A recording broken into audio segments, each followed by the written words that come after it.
Hello everybody, today we're going to be installing this Jass Performance seating rail adapter kit onto the Cobra bucket seats that I have in the MX-5.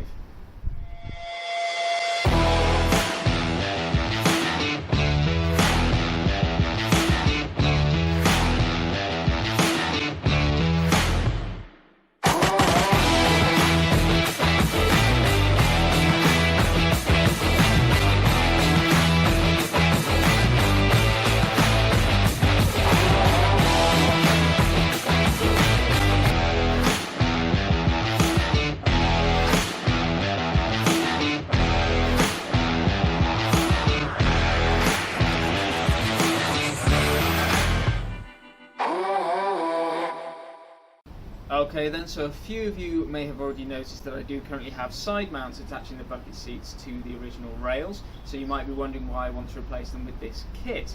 There's a couple of reasons for that. These are just cheap universal side mounts that I got from eBay.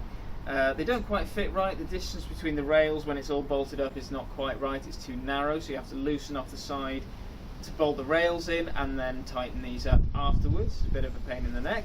And I don't know if you can see this, but they do sit quite high in the rails, despite the fact that I added some extra bolt holes to try and drop the seat down, meaning that somebody of even my stature, I'm only about 5'6", still has their head very close to the roof, which is more of a problem if you have taller passengers. So I'm hoping that this kit will drop the rails down, or drop the seat down as far as it can go without me having to go to the hassle of fabricating my own mounts and getting some thin universal slider rails, but we'll see how we go. When you get the kit, you'll get everything you need to fit them. You can buy it for one side or the other. If you're running a track car, you may only have one seat. When it arrives, you will get 3 of these lovely red powder-coated dog bone shaped articles. You get 3 of these thinner ones, and you also get a 4th wider one. Now this one goes on the inner rail of the passenger seat, and it accounts for the slightly offset bolt positioning that Mazda use when mounting that seat, and means that the seat is then slap bang in the middle of the cabin space, meaning if you have a left-hand drive, you'll be dead in the centre of your steering wheel. Everything you need to mount these is supplied with the kit. You get 8 of these countersunk bolts. Now these go through the rail as such and bolt to the bottom of the seat, and then the 2 studs welded into the rail adapters then get bolted to the original slider rails with the provided nuts. So what I need to do is remove this seat from the original side mounts, remove the side mounts from the rails, bolt it all back together with the new stuff. Simple. Now taking this assembly apart couldn't be any easier. It depends what kind of hardware you've got, but the fundamentals are all the same. In my instance, I have 4 cap-out bolts securing the rails to the seat. So all I need to do is find the appropriate bit and whiz them out. Nice and easy. 1. They will try and escape because they're connected together. That's one side off. Wax the other one off.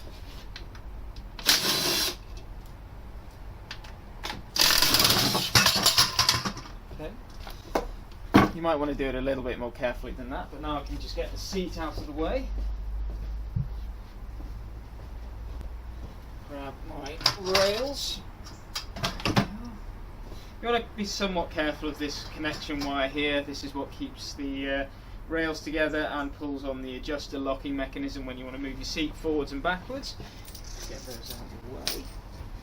So the next thing we need to do is remove the side mounts from the rails. Now again, this will depend on what hardware you've used, and it's often easier to move the rail all the way forwards or backwards to get access to the bolt head. So I think I put 13s on this, which I did. A 13mm socket underneath. I can remove these.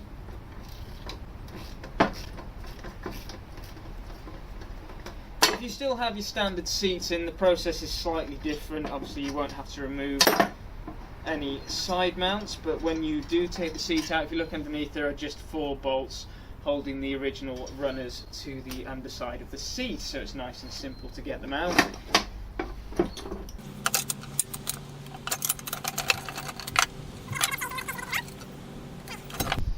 So it's relatively minor with this one. I had to round out the holes to mount them, because with the slots there wasn't enough movement to do that.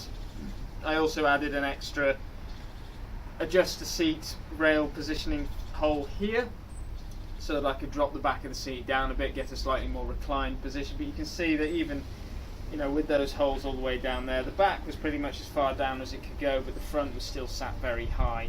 So that's that one, and we'll do the other one.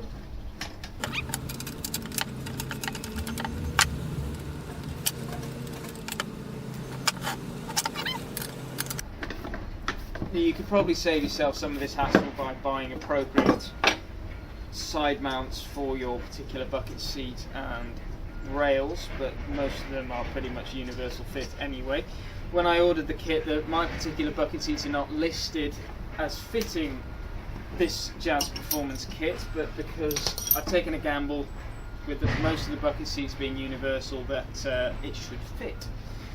So what you're left with are your bare seat rails, and we can bring the seat back in. Just place it like that. Now we can fit the adapters.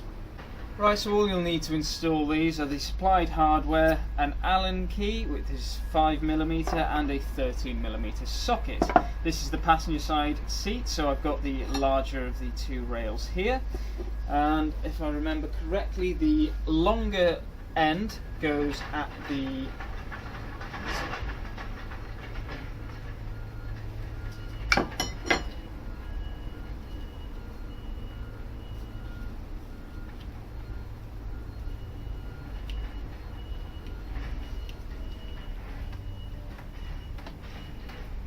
I thought for a minute there I'd made a terrible mistake.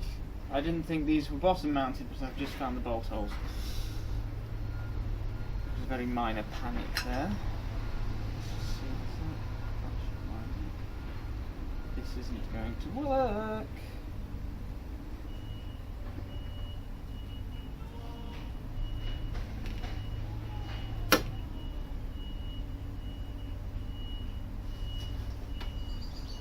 Right, so I've just learned a very valuable lesson. If your part is not listed on the list of things that this kit fits, chances are it won't fit. I initially panicked when I was looking at the underside of this seat and I was like, I can't see any bolt holes. I found them, they're under here, hidden away nice and neatly. And of course these don't fit, they're far too short. So I've wasted my time and my money. These are not going to fit. I'm going to have to stick with the side mounts. What a fool.